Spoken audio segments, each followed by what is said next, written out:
Un livre que j'ai trouvé intéressant, mais même que l'on peut contester. Vous dites, après la Shoah, il n'était plus possible de rester des civils. D'ailleurs, tous les Israéliens civils sont aussi militaires. Bon, il n'est pas de salut sans une part de sacrifice. Comment la Shoah conduit-elle à la guerre? Lorsque mon livre est fondé sur une histoire aussi personnelle, lorsque mon père a été libéré, entre guillemets, se libertant de la Shoah, ça c'est une autre question, il y a un officier britannique, probablement juif d'ailleurs, qui a dit aux Juifs qui étaient là, survivants, pour nous la guerre commence aujourd'hui. Et c'est vrai que les Juifs avaient été privés de deux choses au moment de la Shoah, c'est la terre et la guerre. Et quelque part, ces deux droits, ce sont des droits, et pour moi il y a une différence essentielle, fondamentale, entre la guerre et la violence. Ce sont deux choses pratiquement opposées. Quelque part, en hébreu, on dit il fallait se relever. Et lorsque les gens se sont reconstruits après la Shoah, mon livre parle aussi de la transmission, de la reconstruction après la Shoah, personnelle et collective, on dit shikoum en hébreu, ça veut dire se relever. Et le peuple juif devait se relever. Vous citez souvent l'hébreu, il y a un mot que je ne connais pas, enfin je ne connais pas l'hébreu d'ailleurs. Faire la guerre, vous dites c'est milchama. Milchama. Et ça vient de veut dire aussi dévorer et s'alimenter. Oui. Est-ce que la guerre, pour Israël, ça va être régulièrement, d'une manière récurrente, de se nourrir d'un conflit? Mais il me paraissait clair, je veux dire, et je pense que mon père, c'était un peu la leçon, entre guillemets, il n'y a pas de leçon de la Shoah, rien n'est comparable à la Shoah. Mais c'est de dire que finalement, ça n'est pas, le peuple juif ne pouvait pas se reconstruire dans la compassion et dans la sympathie. On avait besoin de retrouver une forme de fierté, une forme de dignité, et la guerre, c'est un code aussi d'honneur. Et c'est ce qui est enseigné dans l'armée israélienne. Je sais qu'on entend beaucoup de choses sur l'armée israélienne, mais ceux qui ont fait l'armée israélienne savent très bien qu'on commence par, justement, par l'éthique, par justement les trois mythes fondateurs de l'armée israélienne, c'est le ghetto de Varsovie, c'est Masada et c'est Tel Chai. Et c'est justement sur ces mythes. C'est vous qui dites que le code de Tzahal est rédigé par des philosophes. Absolument. Ben, j'ai l'impression que ceux qui le lisent ne sont ni philosophes ni de bons lecteurs. Mais vous vous trompez parce que quand on voit ce qui s'est passé dans différentes régions du monde, liées au Proche-Orient. Mais ce qui est intéressant dans la lecture je ne dis pas des rapports, mais des livres, c'est que la plupart d'entre vous, vous rendez hommage à des proches de quelqu'un de votre famille. Vous, Henri Laurence, vous dites à mon père, Jacques Laurence, qui est mort l'année dernière, si j'ai bien compris, il avait 90 ans.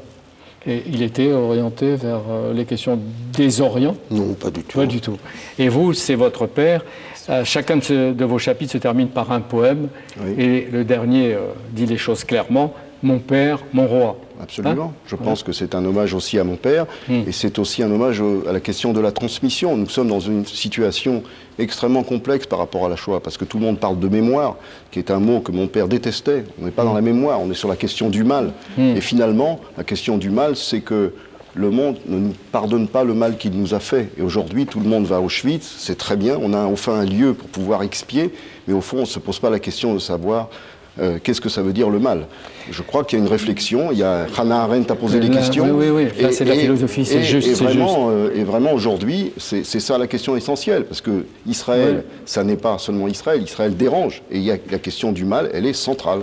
Oui, mais il y a deux, trois choses que je veux poser comme question avec toutes les difficultés ontologiques, morales. Cela veut-il dire, considérer que compte tenu de cette origine, que personne ne nie, bien entendu, il faudrait apprécier les actes de l'État d'Israël différemment de ceux des autres États, et que vis-à-vis de la légalité internationale, cet État doit être considéré de manière plus indulgente que les autres. Est-ce que c'est ça qu'il y a au bout de votre pensée? Justement, pas différemment. Mais quand vous voyez que sur les 30 dernières résolutions des Nations Unies, il y en a 20 qui sont consacrées à Israël, on a l'impression qu'il ne se passe rien dans le monde. Vous savez, en Israël, il y a beaucoup de relations avec des tas de pays.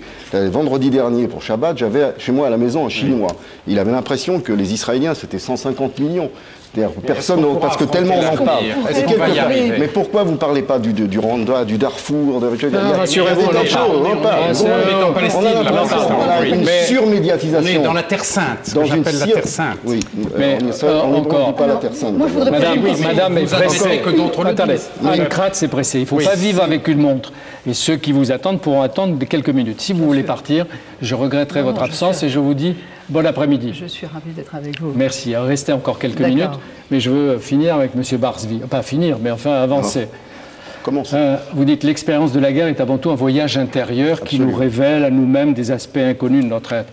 On ne peut pas faire l'épargne de cette expérience personnelle par les armes? Est-ce que l'autre, on ne peut pas le connaître autrement